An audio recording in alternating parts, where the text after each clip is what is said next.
Every house is bound to have a few rats, right? I bought the old house the year I graduated from college.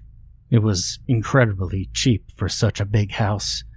2 stories, multiple bedrooms, 3 bathrooms, conveniences that seemed luxuries after my tiny college dorm. It was a very nice house, despite being located in the middle of nowhere. And because I had lived in a fairly large city for the majority of my life, the silence at the house was, by far, the worst thing about it. I was used to the hum of the city, the constant drone of cars outside my window. And here, the nights were torture. The silence was louder than anything I had ever heard before. In my first week at the house, I threw away my old wall clock because its ticking, in the absence of any other noise, was so loud it was apt to drive me crazy. This turned out to be a bad decision. Ticking was annoying, but it was at least a distraction from the other noises. I convinced myself every time that the noises could be attributed to the rustle of the wallpaper, a branch against the window, or the standard hums and bumps of an old house. I wouldn't admit even to myself that the noises did freak me out.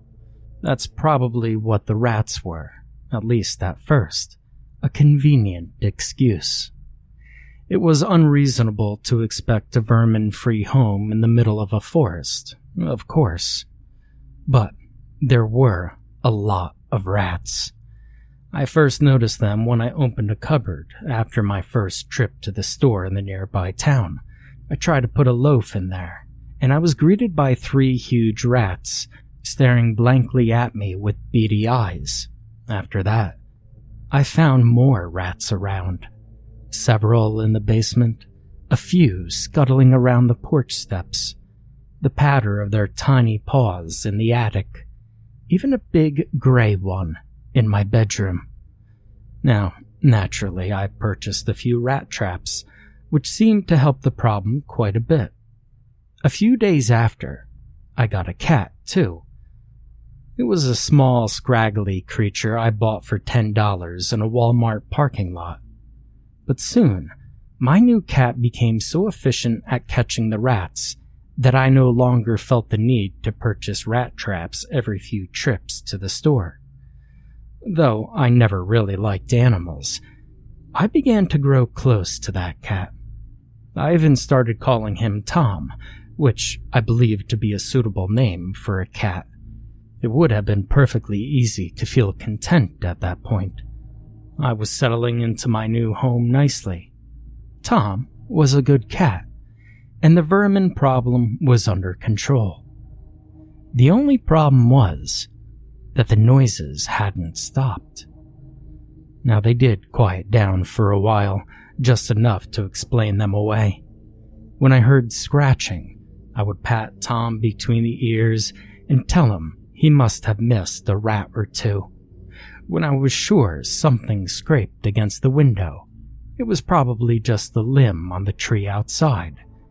And once I thought I heard something moving in the basement, I asked myself what Tom could have been doing down there.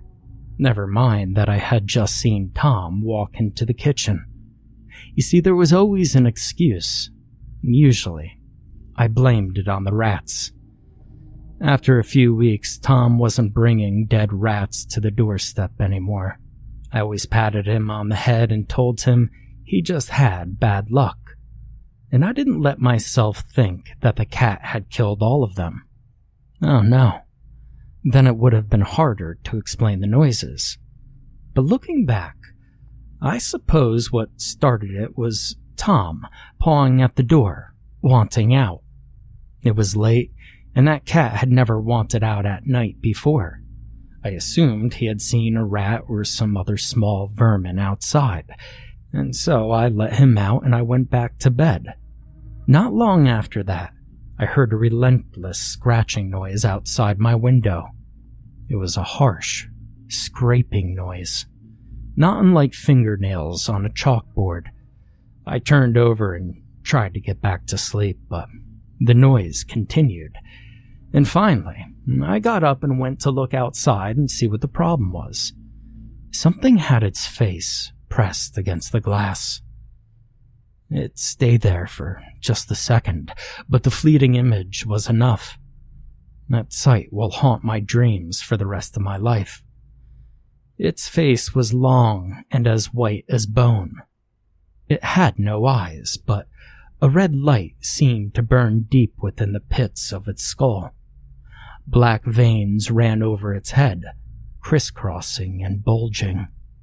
The rest of its body was covered in a thick black fur.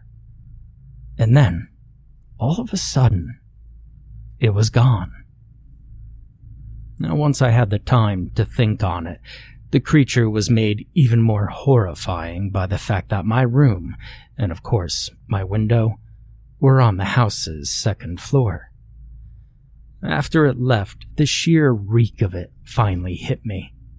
The whole night was filled with the smell of the thing, despite the fact it never entered my home. To my knowledge.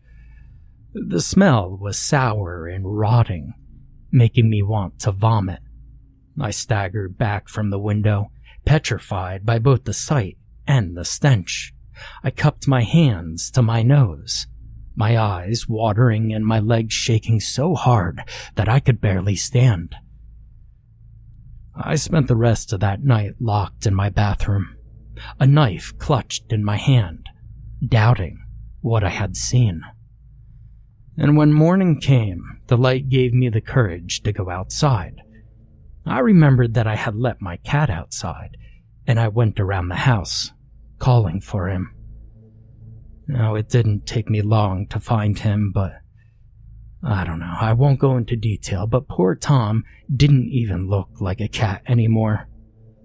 I wanted to bury him, but the smell of the creature was all around him, and to be honest, I didn't think I could get very close. I was scared, and I was angry. The thing had killed my cat and taken away any hope of a quiet, safe life here. And so, not knowing what else to do, I went to the police. Now, I wasn't hopeful they would do anything, but I knew I had to try. I was angry with their reactions, though. I knew I would have reacted the same way, but they didn't offer any help with my problem, and only told me that if I didn't like it, I should sell the house. I drove home in a rage, intent on doing just that. I planned to put the house up for sale that very night. Let some other guy deal with that thing. I never got to my house, though. The thing was in my driveway. In the light of day, I could see its clawed hands, huge, long paws with claws the size of my entire hand. It crouched on all fours, and though I was still a fair way from it, I could make out the expression on its face. I watched as it tilted its head to the side, and I could have sworn it grinned at me. Naturally, I put the car in reverse with the intentions of never returning to that house again, and as I drove away, I could hear it scream. Loud, almost scarily inhuman. I got a new house and tried my hardest to forget. I didn't tell anyone. I mean, who would believe me after all? All I said when people asked me was that I found a good deal on a house in the city. Wasn't untrue, and that the house in the woods was just too quiet for my liking. My new home is close to the city. It's not as quiet here, but it's undeniably more peaceful. I won't deny that I still see the thing in my dreams, but the important thing is, I'm happy here. I got a new cat, one that seems even more friendly than Tom was. I even found a job that I could work nights, so that I'll never have to fear that thing staring at me in the darkness. I won't deny that sometimes I do hear noises. Scuffle in the basement, a rustle outside the window, and just once or twice, even what seemed like scratching outside. But after all, every old home is bound to have a few rats.